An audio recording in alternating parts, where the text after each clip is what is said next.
So I'm going to actually start off with some new rear shock developments. Monarch is a product that we've had on the market now for a couple of years. For 2010, we've continued to focus our efforts on expanding the tuning options that are available, working with a number of different OEM companies. So you're going to see an expansion of tunes that are available. Out of that work with various OEs, we also have a new spring option. I say new, it's actually a little bit of a return from the old, which is a dual air option. So you can see here the negative air valve at the bottom of the air can. It's a detented swivel valve, so it does swivel, it clicks into place. You have 4 positions. If you depressurize the shock, you can actually twist the whole entire negative air sleeve and rotate it around the shock body. The benefit to that, repositioning and all that is just ease in setup. As you have the shock installed on your bike, you can pivot the swivel valve, make it easy to access, so you're not trying to fit your pump in through linkage or around your tire or whatever. It just makes the setup process a lot easier. Sander, tell us a little bit about the benefit of the dual air system for the rider related to the damping and the spring rate and stuff. So the real advantage to dual air is the flexibility that it offers you in terms of tuning. Specifically, where it concerns small bump compliance, the advantage to running higher negative pressures is that it really helps provide a real supple, light, small bump feel.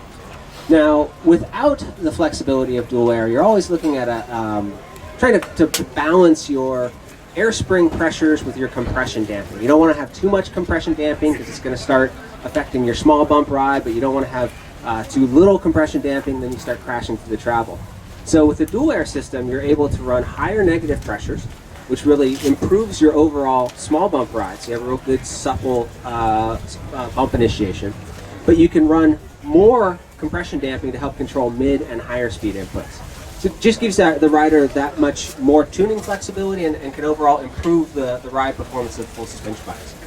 Cool, and this will be an option, so they can get a regular Monarch as well. Correct. This is it's an option that we're making available to OEs. It's available on any of the Monarch shocks. So anything from a 2.1, which is our rebound adjust shock, all the way up to the 4.2 can be available either with our standard solo air, which is a single positive air valve, or with the dual air spring system.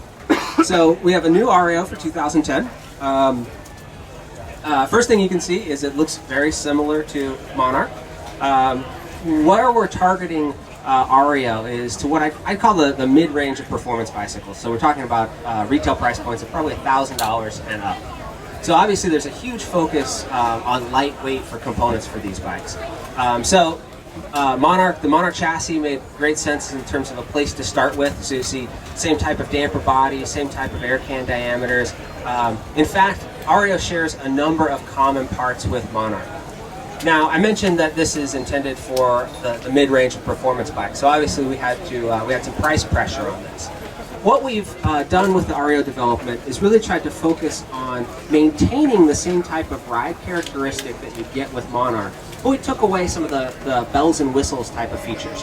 So you won't see the sag gradients, you won't see the same swivel valve, but in terms of how the shock is going to feel on the trail, it's going to feel very comparable to what you would get out of Monarch. So we're really trying to help improve the performance of the mid-range bike. So if somebody's testing a $1,500 mountain bike versus a $3,000 or $4,000 mountain bike, there might be some weight differences due to some other components, but in terms of how the suspension performance works with our products, we want those bikes to feel the same.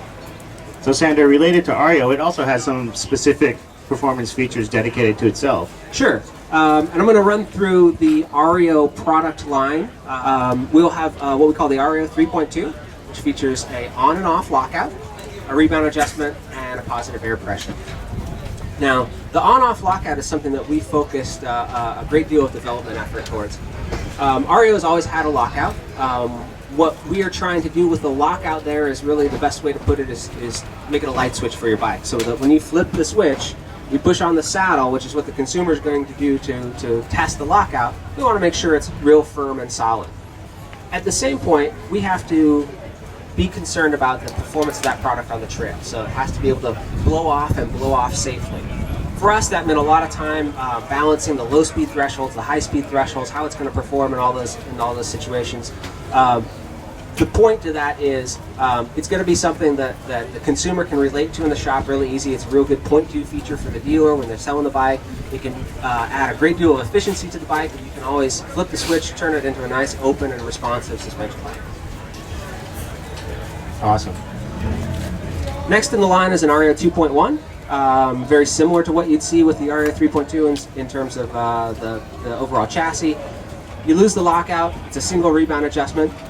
One of the things that I'll point out on this is a shock that is real comparable to the Monarch 2.1. It's got the same type of dual flow compression and dual flow rebound, which has better overall bump control, more refined suspension action. Can really help improve the performance of bikes in this category. And then last we have an Ario 1.1, which is a non-adjust shock, but it takes a little bit different philosophy towards non-adjust shocks than say some of our competitors. We have the same type of refined hydraulic damping with this, with dual flow compression, dual flow rebound, so it really works very well on the trail. The primary difference is that it's missing the adjuster. What that means for us in terms of a development company or working with any of the OEMs is we have to put a little bit more time into the development effort to make sure it's tuned properly, but it can help the OE bring a higher level of performance to the say entry level of price points for full suspension bikes. Cool. And finally, tell us about this one. So the three Arios that I was just showing to you, they're all, as I said, they're in production today. One thing that is coming and should be available or should start production in the next month or so is a remote actuated version of this. It's a remote actuation. It works with a push lock or a pop lock. HB, show them how it works. It's based heavily on the 3.2, so it's basically just takes the adjustment that you would have on the 3.2, puts it at the handlebars with any of our remote availability. In terms of some of the weight comparisons, it's real comparable to Monarch, so I'd say it's as light as any of the shocks that are on the market today. You know, that weight is right around 200 to 210 grams for a 165 millimeter eye-to-eye, which is kind of the standard by which shock weights are measured. Uses the same type of hard anodized, captured, three-piece hardware that we use on Monarch or on Vivid. That'll now occur on Ario as well.